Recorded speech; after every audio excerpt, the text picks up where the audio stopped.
PTI के सदारती उम्मीदवार महमूद खान कौन हैं? इमरान खान और अचकजई के दरमियान क्या ताल्लुक रहा?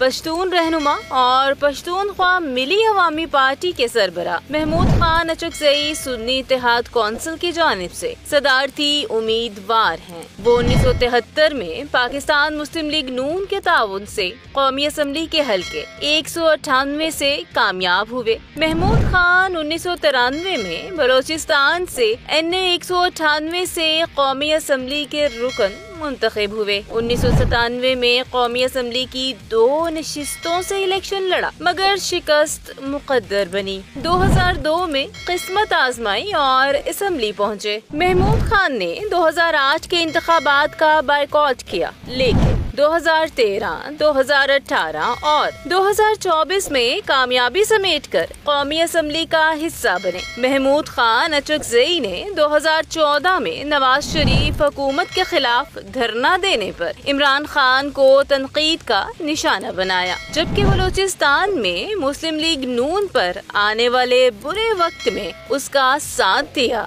महमूद खान को नवाज शरीफ का करीबी दोस्त समझा जाता है क्योंकि उन्होंने हमेशा नून लीग को सपोर्ट किया, मगर मौजूदा इंतखाबात के बाद दोनों में दूरी आ गई। माजी में महमूद खान बानी पीटीआई के शदीद मुखालिफ रहे मगर फिर इलेक्शन मुहिम के दौरान उन्होंने इमरान खान की हिमायत कर दी, जिसके बाद दोनों ने एक दूसरे से हाथ मिला लिया।